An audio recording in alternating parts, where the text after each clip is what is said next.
Okay, so here is my toolkit for this. Here's what I did. When I ordered the brakes, I ordered the Hope bleed toolkit, which comes with this pot. It also comes with this cap for the reservoir.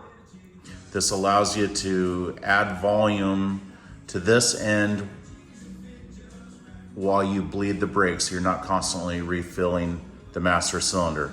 That pot threads right on here and gives you the ability there. So technically it goes kind of like this.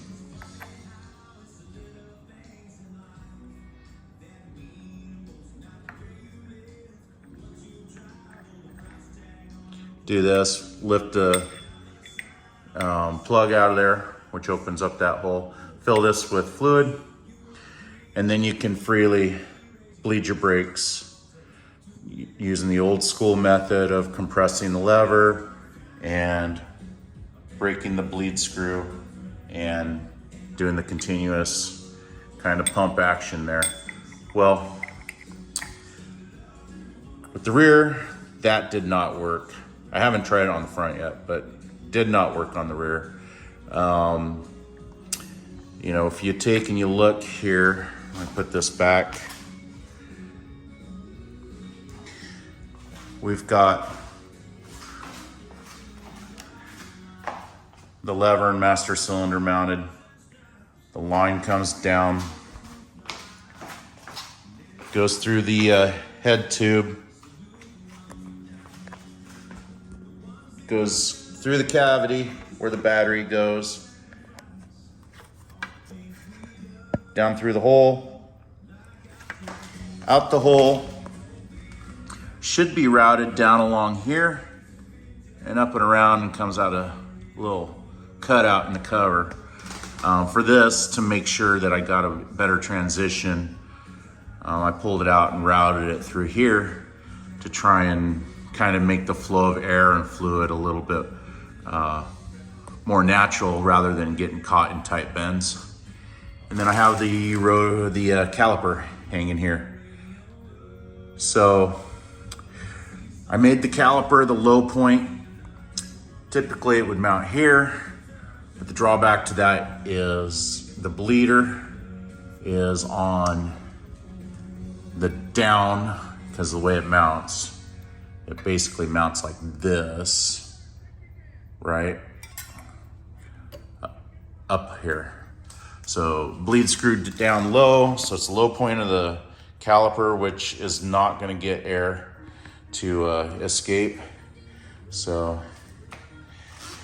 what I did is did that, and then I broke out the SRAM kit. You know, this Hope Easy Bleed system comes with hose and this little unit that you put on your bleed valve. Well, it has an O-ring in it that's supposed to seal pretty well around that and keep you from losing fluid, and it does for a handful of times, and then it starts to leak, and then it becomes a major pain. So this tool ended up getting scrapped. This went over there, and this is what I finished with. So what I did is I filled this syringe all the way up with fluid. And then took it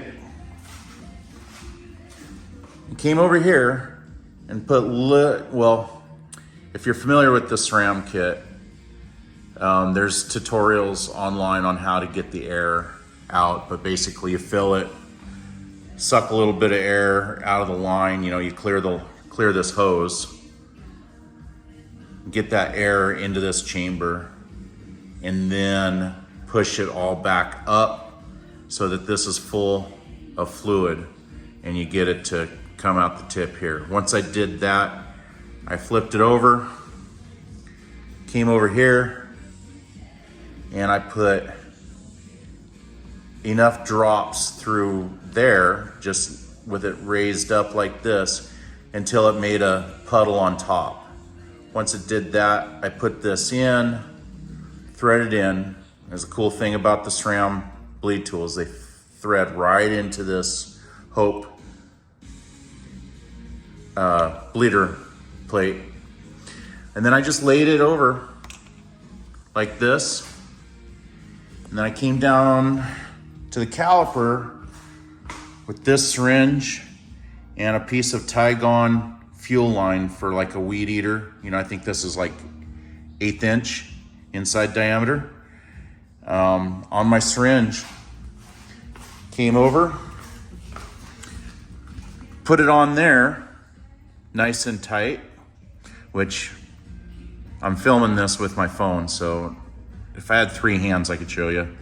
But basically plugged it on there as you'd expect, and then opened the bleeder valve, and then I used the syringe and I sucked the fluid into it. But I only pulled in about 5 cc's, roughly, just to get some fluid flow, and then left this hanging right off of here, and came back up here and I closed this. I closed the valve here to pinch off flow.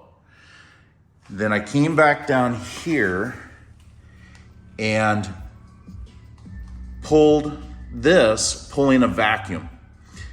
All the while I was doing that, I was just kind of just manipulating the caliper just a little bit to try and get any air out of the caliper, because you've got this chamber here and you've got a chamber over here on this side, and it's so far away from the bleeder. I mean, it'd almost be better if it was designed with the bleeder at the opposite end down here from the line, but you got to try and get that air out somehow. And, you know, just doing that, you know, I noticed I got a few more air bubbles pulled through here.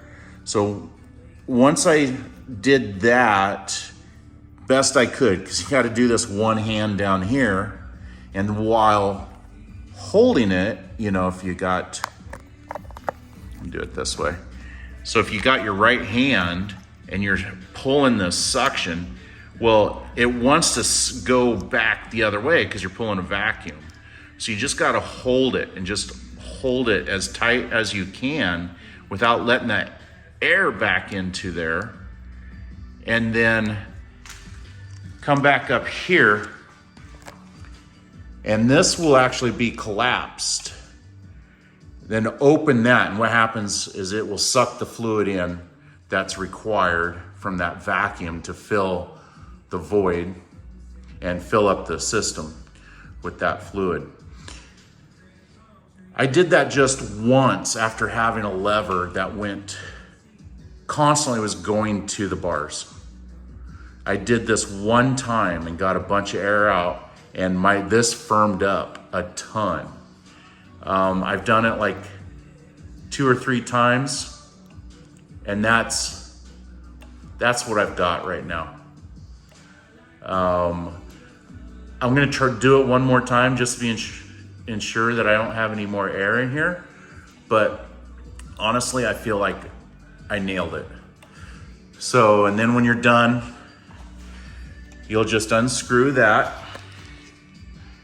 after you've removed your syringe at the caliper, after closing the bleeder valve, of course. Come up here, undo this, and as you undo this, you may still have some vacuum present, so any fluid that just has weeped around here, it will suck it in. And then take that off, make sure your fluid's full, put the cap back on.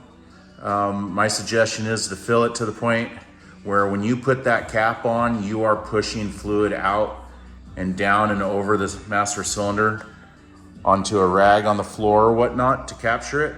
But you don't want any air in here, because keep in mind, if you have air and your bike, you crash your bike, you lay your bike down, you're riding a wheelie or anything like that, any of that air can find its way into the piston, and then you've got a squishy brake again. So make sure this is full, put the cap on,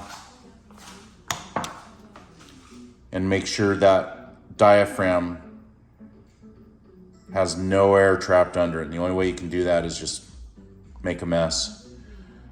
So, and then that should do it. You know, once you're done, you know, reroute the line if you've got the frame, you know, your cable in the frame or whatnot.